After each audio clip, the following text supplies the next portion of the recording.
Welcome back, everybody. Automotive Inc. here. Today I want to talk about octane ratings and does it really matter in the 24 Super Duty with the 7.3 Godzilla.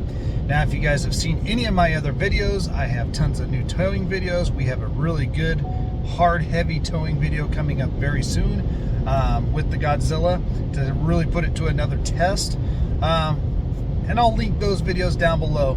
Before we get started, please look in the corner there. You'll see the subscribe button. Help a small channel out. Smash that button for me at the end of the video. Give me a thumbs up and hit the notification bell so you know when I post new content. So this is always a point of contention with everybody, and how I do my channel, guys, I just keep it in simple terms. I could break it down in crazy numbers and stuff like that, but most people want the meat and potatoes. They don't need some elaborate engineer type talk or lingo on here.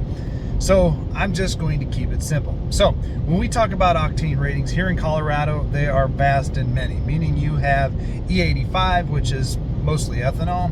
Then we have the minimum octane rating of 85. It's been that way for a long time. Our mid-grade is 87 and our premium is 91. Now we have many other octanes when we talk about E10, E15. We also have clear gas, and even clear gas I've seen from 86 to 89 in octane ratings. So really, does that matter in the 2024? Well, in the 22 Godzilla that we had, the General, I did prefer to run ethanol free or clear gas in it, which I always bought at the same place that was 88. If I couldn't get that, I ran 91. Now, Ford does say to run 91 in the Godzilla to get the most bang for your buck, if you will, when it comes to power. Most of these engines now have a sensor in there that can kind of dictate and prevent the knock if you put too low of an octane in there. And but really, what would be the benefit to it? Well, I am almost 3,500 miles in. I've done a lot of towing, and I've ran, 3 or 4 tanks in a row just to get a good vibe for what it really matters. Now in the 22, again, I'm going to reference that one because that was just an XLT premium with the FX4, very standard, if you will, all-terrain tires, nothing super aggressive. It had the big snowplow air dam up front. It had the running boards with the back fin on it, if you will, to help fuel economy. I did have a tonneau cover on it. All of those things to try and better it. Now, I did drive that truck in Eco, and I drive this truck in Eco. Unless I'm towing, then it goes into tow haul mode. I very seldom drove that in the normal mode. I didn't like the shift points. I really don't like the way it shifts in normal mode in the 24 Tremor in the 430. So zap back to 22, it had a 355 locker, the FX4, and it averaged, I think the best I ever got out of it was about 17.5 miles per gallon, and that's what it kind of ran at. Now when I ran lower octane fuels in it, I believe that it was about 1.5 miles per gallon less than I did with premium. Now, at that time, premium wasn't that much more than standard, 87 gas. Now, Ford says put at a minimum 87 octane in the Godzilla. The Godzilla was not E85 engine back then, is not an E85 engine now. However, the 24 is E0 to E15 compliant, which means you can now run that kind of fuel in here. But please, ladies and gentlemen, do not put E85 in a Godzilla. I have heard talk that the 6.8 Baby Zilla may be flex fuel, but to be honest with you, here in Colorado, at one point that stuff used to be almost $1 less a gallon, and it got less fuel economy. So yeah, there was a trade-off there, and yes, I understand the importance of ethanol. A lot of our agricultural, needs and stuff like that. That does help the economy and everything like that. And it's another option out there.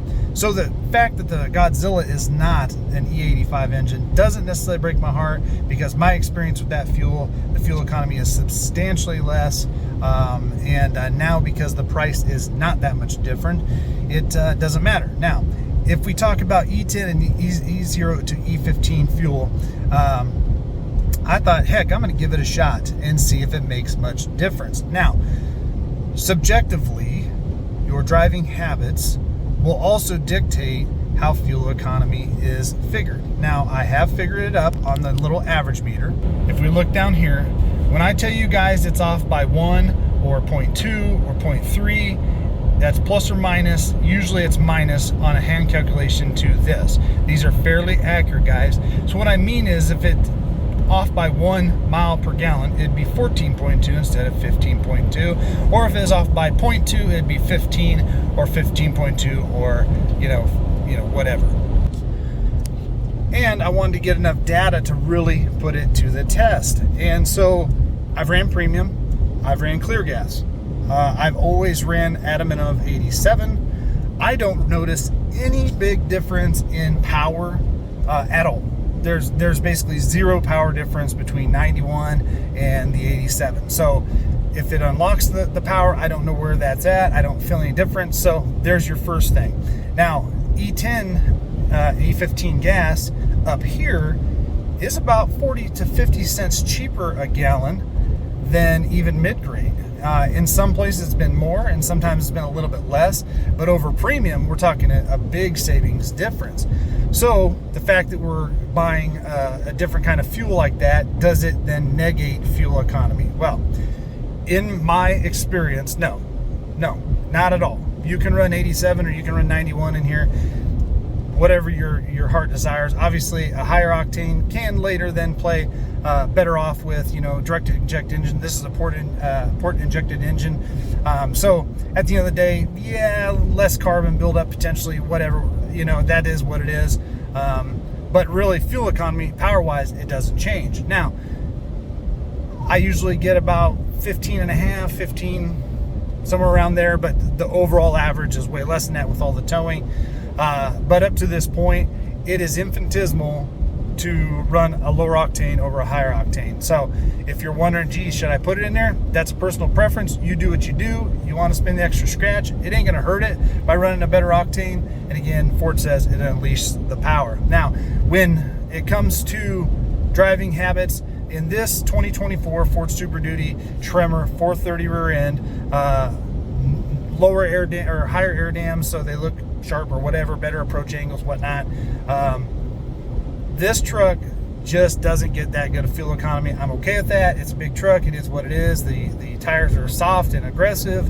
It's like a big brick in the wind, so there's really nothing to help with aerodynamics. The tonneau really didn't improve fuel economy at all from what I've seen over the last 1,000 miles. The real sweet spot is somebody can always say, well, there's a spot. If I can stay under 68 miles per hour, I usually get better fuel economy. Okay, I've also ran that test. I don't ever want to be a traffic hazard when I'm driving on the roads, but I've tried here and there, and I'll agree with that, because in some of my diesels, if I kept it right at 68, I could push a couple more miles a gallon. In this truck, at 55 and under, yes, you can tweak and play with that and kind of help your fuel economy, but between 55 and 75, it's almost irrelevant. I mean, we're talking about 1/10 of a mile per gallon on that, so really, it really doesn't matter. I would always encourage you to run, within the law and go easy on your vehicles. But as of right now, guys, buying a higher octane rating in the 2024 7.3 Godzilla, and I think that that's going to be across the board. So no matter what rear end you have or whatever, you're going to get your fuel economy based on your truck specifics. But I don't think it's going to improve if you had a 355 in the XLT. Yes, your fuel economy might be better overall, but is it going to be disparagingly different if you ran 91 versus E10, E15, whatever those scenarios are? Again, always follow the recommended minimum octane rating to just help prevent any problems. Do not put E85 in your Godzilla. At the end of the day, guys, I get just so many questions saying, well, what about this? What about this? What should you do? What should you do? So I'm just telling you that really at the end of the day,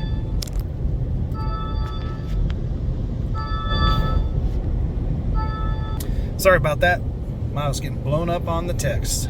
But at the end of the day, it really does not matter. Again, so I hope that that'll answer some clarification, answer some questions people have, create more comments and more stuff like that.